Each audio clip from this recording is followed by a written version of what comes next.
Welcome everyone to In the Driver's Seat, our new episode today with Steven Kohnke and myself, Simon Zryd.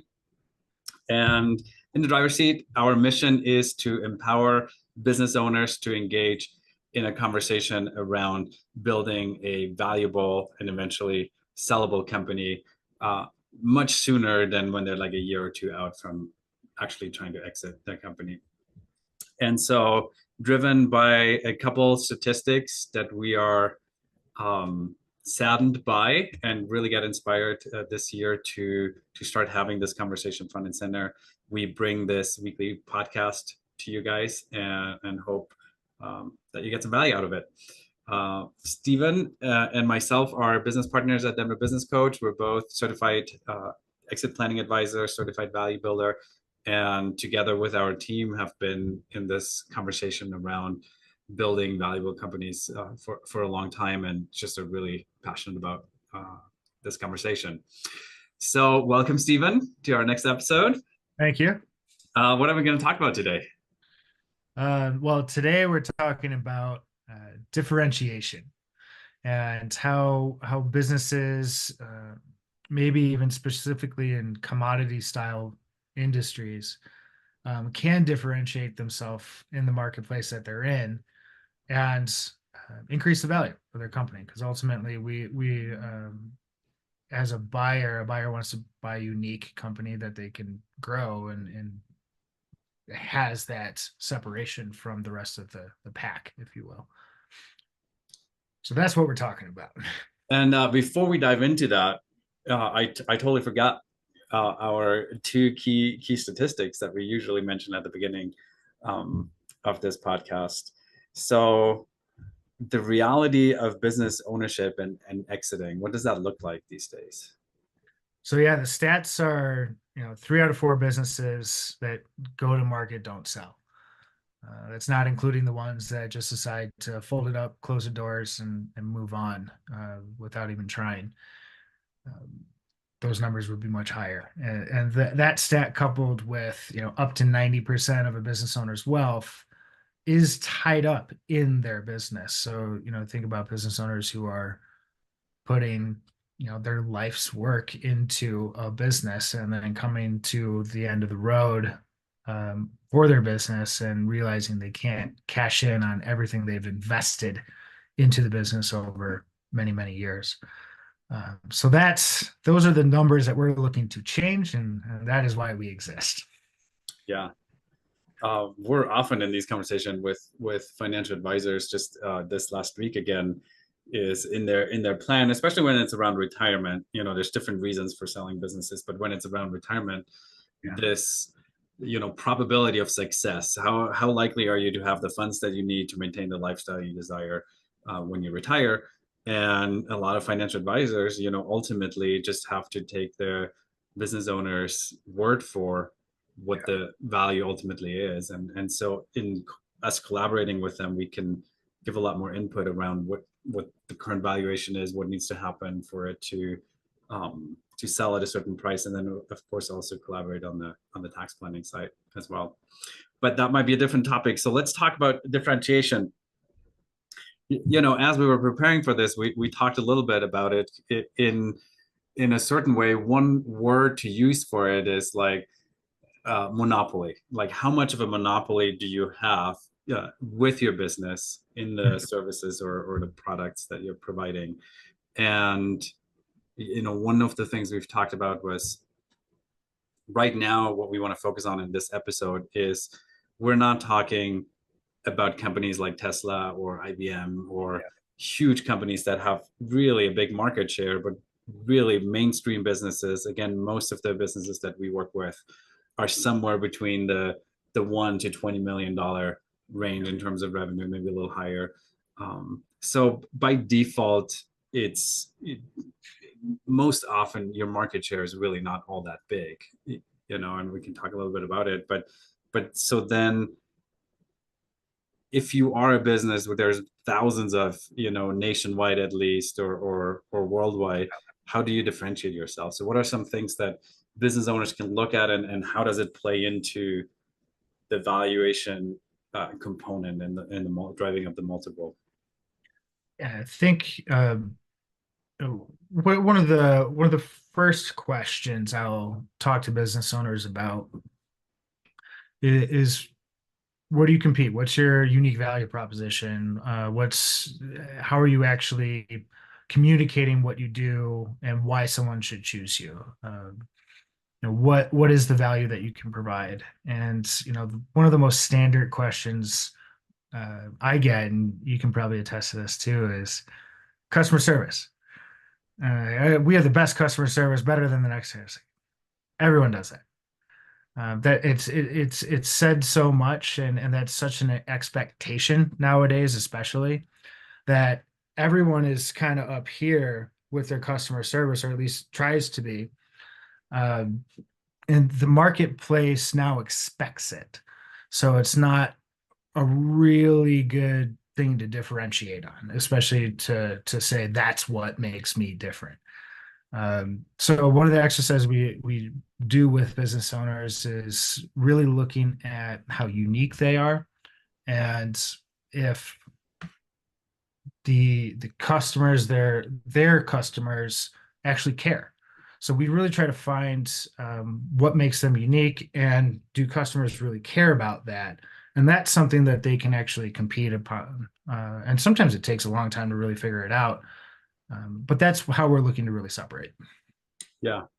So like for us at Denver Business Coach, we could easily say, you know, we're the only coaching company that gives you a pink water bottle the first time Yeah, your coaching session sets us apart, but customers actually care about that? Probably not. Um, right. and I think, going back to customer service really quick, one other thing that I think is really important, because I would agree with you, that is um, one of the first or most prevalent answers we're getting to that question, is it's not really something that you can sell by until people have actually experienced it. Mhm. And I think there are companies that over time have gained a reputation of just perfect customer service. Like I did a couple of years ago, I remember returning a scarf I bought at Nordstrom Rack, or Nordstrom, um wasn't the Rack. I think it was like 7 years later, 10 years later, and they Oh just took yeah. it, without question. And I'm Mhm. like, okay, and that is one of the reputation that they have, right? And great customer service, yeah. But if you're a plumber, everyone is saying that, Yeah. and how does a customer actually differentiate and then make a purchase decision around that? You can't, because Yeah. until you experience it, everyone says we're providing great customer service. Yeah. So yeah, going away from that. Um, so what are some of the dynamics that or a business owner should look at? So you talked about two things, like what sets us apart and do customers care about. So Mhm. let's say I'm a local, let's say a plumbing company, for example, and there's hundreds in the state. How would I go about differentiating myself in that? Yeah. I mean, I think one of the things I like to talk about with some business owners is, how do your customers care? With this newer generation coming up, there's a lot of younger people that are making purchase decisions based on the environmental impact that a company is having, or their pledge to do XYZ for improving the environment, or their social causes, or something like that. And that they are, I don't know what the websites are, but there are specific websites out there that will say, this is how these companies rank in ridding plastic from the oceans or whatever. So it's something that may not have anything to do with the actual service or product that's being provided, but customers care. So being able to differentiate yourself by having some sort of give back program for your community, or being able to, pledge revenue, or a certain amount of profit for a particular cause, that actually will sway someone's purchase decision. Maybe not so much with the older generations. They want uh, products that will last long. That the last time I did this kind of deep dive, that's what they care most about is, will this last? I don't really care who provides it. I just want the functionality to be there. Whereas, younger generation, they're saying, if you have social causes, I'm going to buy from you, even if the other guy has a superior product, because I want to support your social cause Mhm. or pursuit for the social cause. So, I mean, that's just a different way of looking at it, of saying, how can you really separate yourself from the pack? It's, well, Yeah. how can you get back? Yeah, it's an interesting point because I do think you want to start, like say you're a business owner and you're trying to innovate, right? And come up with maybe a unique selling proposition or something that differentiates you. It's like you want to start out with like when it comes to the product or service that that you're providing, what are kind of like the hot buttons? What are the things, the frustrations, the negative experiences people had with other vendors, for example, and then really figure out, is there an innovation in there that you can do it differently, either create a better product or structure your service so it's just a better experience. I think that's definitely where one should start. But then what you're describing also is like understanding the psychographics of your buyer in a certain way, and sometimes it is um you know in a sea of commodity, having something worthwhile talking about that people care and then being able to market around that can really set you apart in that way. And so let's talk a little bit about, I want to tie it to valuation. Mm. Um, and one of the things we have talked about, like there's this positive cycle that actually can develop and this momentum a company can build if they're able to get the differentiation right. Do you want to talk a little bit about that? Being able to, if they can differentiate the right way, how that has an effect on value. Yeah, and on their business. Yeah, exactly. Their business, their value, everything. I think a buyer has a potential buyer, and we're always looking at a business through the lens of a potential buyer, what actually would impact the value. I want to go back to something you were alluding to before of having a plumbing company and their ideal client is a busy professional. Maybe it's a couple that they both work and they need to coordinate times, and toilet's busted, and being able to have a plumber who's differentiating by utilizing technology, which is what we're seeing a lot happen in that trades area. Having an app that will track you, like in Uber Eats, if you're ordering food, you can watch that. So it helps with that client or that customer work their day around what that looks like, and being able to really prepare and watch when you're able to arrive to fix the toilet. And I'm bringing that up because if you're able to integrate that into your business, that's much different than what everyone else is doing. And as a plumber in the area, a potential buyer is going to look at that and say, look, they're actually utilizing technology in the right way. This is awesome. They're way different than everyone else. I'm going to assign a higher multiple to this because that's something I really want Mhm. in that company. Yeah. So being able to, as it relates to looking at the value of the company, differentiating yourself is going to get you a bigger multiple that way. I think even in the shorter term, it's the cycle of being able to say, hey, we're going to be on time within a 5-10 minute window because we have this new technology where you can really understand what's going on. You're going to get more and more and more traction because of that, and you're going to be able to um, charge higher prices and invest more into marketing and get through that cycle. Hmm. Well, so this is interesting because now maybe I want to unpack that a little bit because we touched on a lot of points there. So what we've just talked about is like one of the concerns for a busy professional who has a plumbing issue is long arrival windows.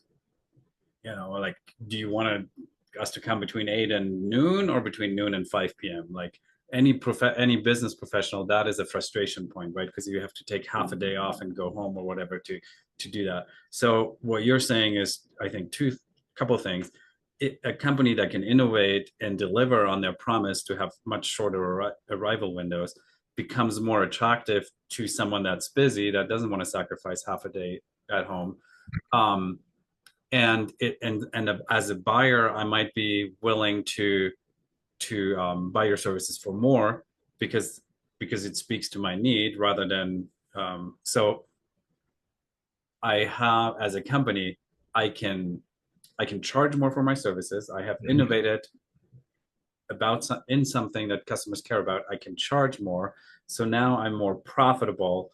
That can help me build a better company, put back more into marketing, whatever. And so that in and of itself has a positive cycle to it. And that's the reason why then an external buyer who's looking at that company is looking at it and say, wow, they have a differentiation that allows them to actually be more profitable in what they're doing and develop a stronger brand, all of those things. And that then drives up the multiple that they're assigning to it because of that.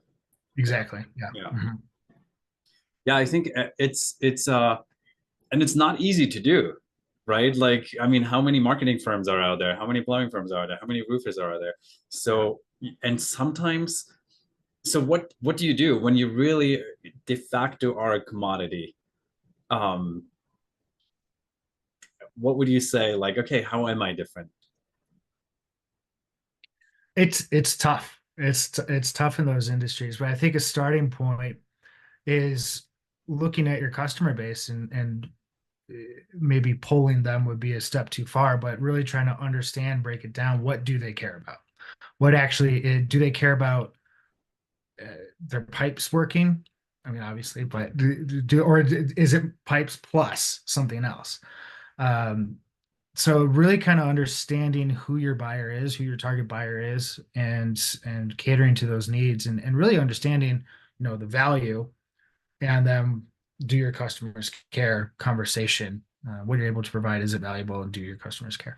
And then just try to navigate that. But starting to really just understand who your customers are, I think, is a good starting point to really understand how you can differentiate. Mm-hmm. I think one thing, I mean, we're both obviously located in Denver, and we had some great years, in the construction field and whatnot. So almost like you didn't have to be a very good business owner to kind of like grow your business. But if you keep value building and exit in mind, then as you're being busy, what you're saying, what I hear you say is, don't just take the appointments and do business as usual, but start thinking about okay, what is the brand that I want to create? What is it that people really care about?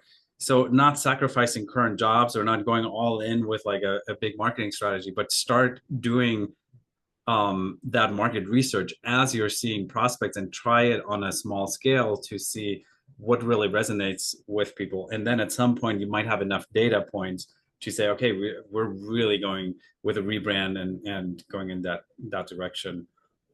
In the beginning, it is difficult, right? Like you don't have the client base, like we totally get that. But at some point, it's like, don't just take it for granted that business is coming and there's no need to differentiate. Because Because if you're not thinking about it, your competitor is, yeah, and that bar is going to continue to rise, and you want to try to be the one setting it. yeah, yeah. Good. There was a lot in here today. I think we'll complete it here. So we've talked about unique selling proposition. What do customers care about? How are you different? What do customers care about? Start thinking about it right now. If you can get it in place, you can create a lot more profitability, which really can propel your business forward and then can help improve the value of your company. And just start somewhere, I think is the main takeaway. And maybe at some other time in the next episode, we can also talk about what that looks like. This conversation was mainly centered around like if you're in a metro area, but like if you're in a small town, like Vale or somewhere up in the mountains or wherever where you have a geographic limitations on it, that conversation around monopoly and how much market share you have is actually a little different. So I look forward to exploring that, the pros and cons around that as well. All right. So with that, we're wrapping up for today. Again, thank you for tuning in the driver's seat. We always hope to bring quality conversations and some practical strategies and tactics to you that you can implement in your business. And both Stephen and I look forward to seeing you guys next week. All right. Take care. Thank you.